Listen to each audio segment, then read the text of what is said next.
Je parle de ça parce que c'est le dernier sujet qu'on va évoquer là, parce que le live commence à durer un moment.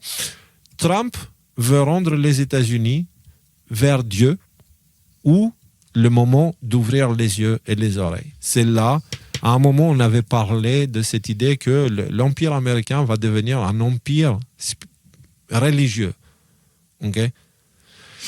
Et on avait évoqué, pas cette possibilité, mais que c'est cette suite logique, tu vois, avec ce que Trump fait, la photo avec la Bible et tout ça, tout ce qui se dit avec Q, qui te dit Apocalypse, c'est biblique et machin et trucs, c'est inévitable, on va vers ça. Mais ce qu'il faut comprendre, et ça on va l'avancer dans les temps à venir, c'est que il existe un Dieu universel, okay? Le zéro, le fameux zéro qu'on a évoqué l'autre fois, c'est le potentiel infini avec toutes les lois qui sont inscrites dedans et qui fait que la réalité existe, même si la somme de toutes les forces qui la composent, c'est zéro. Tu vois, c'est ça qui est intéressant.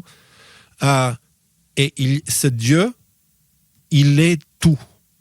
Mais il existe une autre version de Dieu qui a été apportée par des institutions religieuses qui ont déformé le message de Moïse, qui ont déformé le message du Christ et qui ont déformé le message de Mahomet, qui ont déformé le message de Bouddha, qui ont déformé le message de tous les grands prophètes qui ont marché sur cette terre, surtout celui du Christ qui est venu, lui, vraiment changer les choses. Et ils ont pris ce Dieu universel qui est tout et qui est en nous, nous sommes en lui, etc., etc. Et ils l'ont transformé en Dieu extérieur qu'ils ont humanisé, un Dieu colérique, comme ils te disent dans la Bible, avec les traductions, etc. Attention, je suis un Dieu colérique.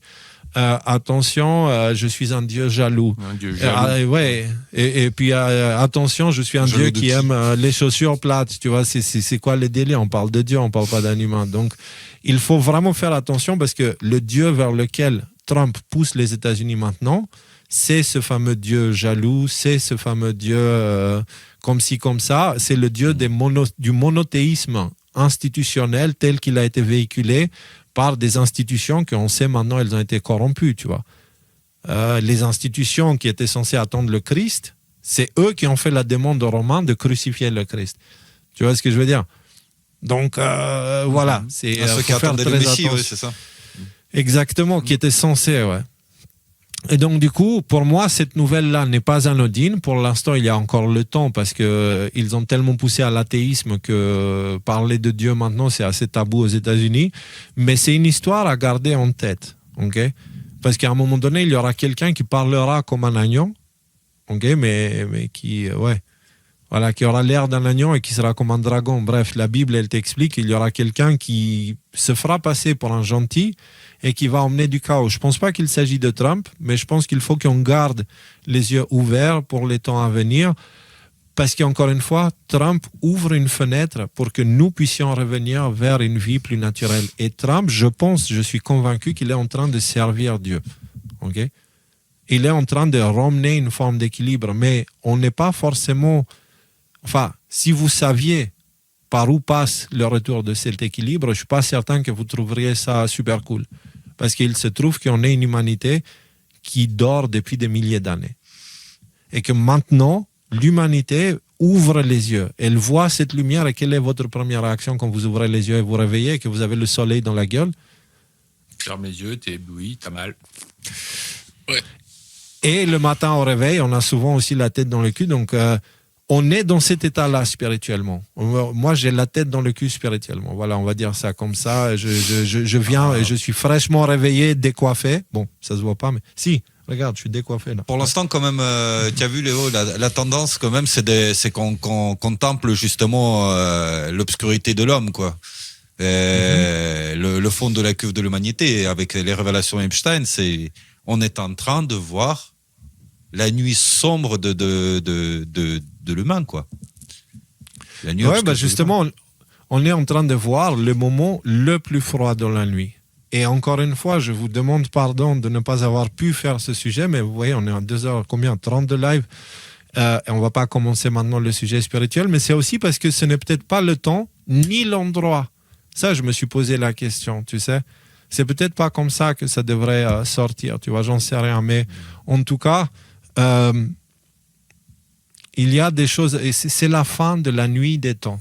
Voilà, on va dire ça comme ça. Quand on dit depuis la nuit des temps, Ça veut dire quoi? Ça veut dire depuis le début de cette ère. C'est quoi cette ère? C'est la nuit de l'esprit. Tu vois, dans l'échelle. Bref, je ne vais pas Le Kali refaire Yuga l'autre émission. Chez les hindouistes, les Kali Yuga. C'est une période. L'âge de fer. C'est une période où Dieu dort. Voilà. Et que son subconscient prend le dessus et ce sont les forces de son subconscient qui dominent. Sauf que l'humain, juste avant que Dieu s'endort, il a posé des mauvaises bases. Dieu s'endort, je mets des guillemets, hein, attention, c'est des métaphores tout ça. Et on a créé une causalité qui nous a amené là où on est aujourd'hui. Et là où on est aujourd'hui, c'est le moment le plus froid de la nuit, c'est juste avant que le soleil se lève. Et le soleil, là, est en train de se lever. Et c'est pour ça qu'on a la gueule en vrac la plupart du temps. Tu vois, c'est pour ça qu'on a des aurores boréales. C'est pour ça qu'on verra la Terre changer d'un point de vue climat, d'un point de vue géographique, etc. C'est parce que notre chère mère, la Terre, va avoir un nouvel enfant. Il y a une nouvelle humanité qui est sur le point de venir. Mais je voudrais vous parler juste brièvement de ce passage qui est pour moi très, très important. Je n'avais pas prévu de le faire. Mais dans le contexte actuel, il prend beaucoup de place. Pourquoi je vous ai dit tout à l'heure, profitez de descendre tout en bas de l'échelle sociale qu'on a créée aujourd'hui pour que quand les choses reviendront à l'endroit, vous serez tout en haut. Voilà. Et donc, vous avez ça. Un grand signe paru dans le ciel, une femme enveloppée du soleil, la lune sous ses pieds, une couronne de 12 étoiles sur sa tête. Elle était enceinte et elle criait, étant en travail dans des douleurs de l'enfantement. Un autre signe paru dans le ciel, le grand dragon rouge, blablabla, blablabla. Le dragon voulait dévorer son enfant. Et l'enfanta un fils, etc., avait un lieu. Voilà. Et la femme s'enfuit dans le désert où elle avait un lieu préparé par Dieu afin qu'elle y fût nourrie pendant 1260 jours. Ça veut dire, on entre dans une période où pendant... Cette femme va dans le désert, ça veut dire quoi? Le désert de l'esprit, c'est quoi? C'est pile le moment où toutes tes croyances se sont effondrées, il n'y a plus aucune structure psychologique intérieure et tu es comme dans le désert. Tu ne sais plus quoi faire avec quoi que ce soit. Ce désert, c'est maintenant. Et la femme qui s'enfuit dans le désert, c'est au moment du désert, qu'est-ce que tu vas faire? Est-ce que tu vas donner ton autorité à Trump et au gouvernement et aux États et à la justice des hommes?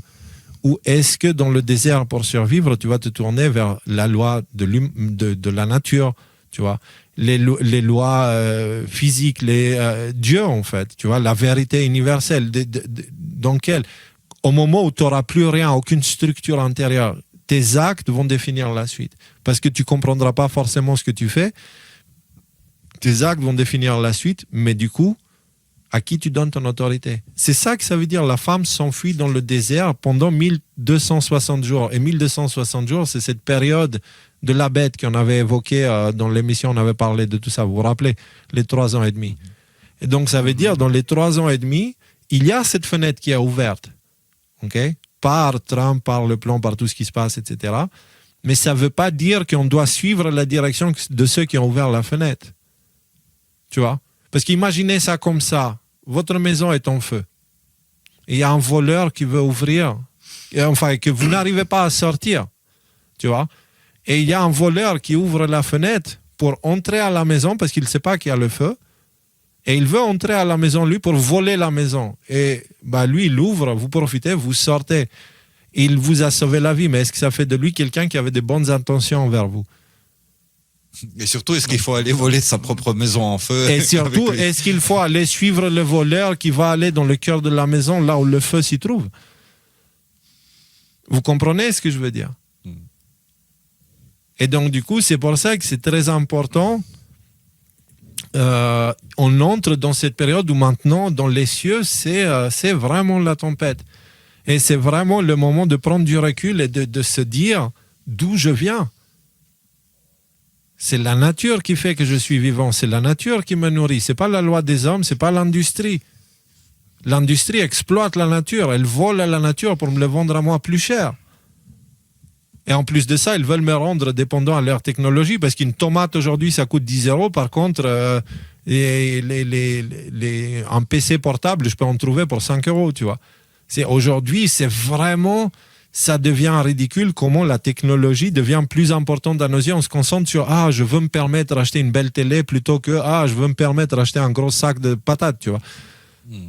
C'est encore une fois, c'est voilà. Alors les amis, ça fait un long live et je vois que Rudy il entre dans sa stade 22h30 même s'il n'est pas 22h30. Si on filme ça juste un peu avant. Voilà, on ne sait pas en direct, on est à quelques heures de décalage, donc voilà, c'est l'après-midi. Bon, si vous avez des choses à ajouter, les amis, dans ce live extraordinaire, allez-y. On va y arriver. Nous avons, tu as fait aussi, on y arrive. On va chanter ensemble. Et pourvu que bientôt on ait l'occasion de chanter tous ensemble, nous y sommes arrivés. Sur ce, les amis, tenez bon. Dans la tempête, Leonardo, sortez couverts. Et à très bientôt. Elle arrive avec les dossiers Epstein. J'ai rien à ajouter, juste merci pour votre temps, merci pour votre soutien, puis merci d'avoir été avec nous dans toute cette longue aventure qui est encore pas terminée, loin de là. Donc on se voit normalement, si Dieu veut, la semaine prochaine. Je vous embrasse et je vous dis à très bientôt. Au revoir. Et pareil, moi je vous dis encore une fois merci de votre aide, merci de nous avoir aidés à tenir face à la censure en partageant nos posts et merci d'avoir été la main tendue qui nous a permis de tenir debout pendant toute cette période-là. On a fait ça encore une fois ensemble. Et quand je dis au début de l'émission, cette fierté, qu'on va voir, c'est pas une fierté mal placée, mais cette chose-là, vous pouvez l'avoir aussi. Vous étiez avec nous pendant tout ce chemin et vous avez tenu bon, vous avez été fort.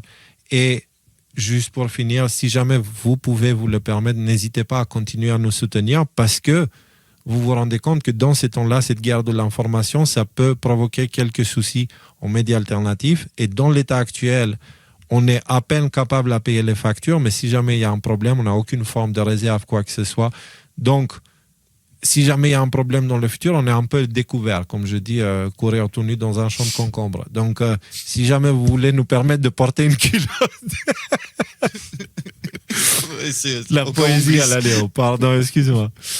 Donc voilà, n'hésitez pas à le faire, vous pouvez le faire sur le site. Et encore une fois, merci pour tout, nous en sommes très reconnaissants. Et on vous dit à vendredi prochain pour peut-être une émission qui sera encore la plus importante de toutes, hein, Rudy? Qu'est-ce que tu en penses? C'est possible. On verra bien, on verra bien. 200% sûr. Soyez tous bénis et en paix. Que Dieu vous garde.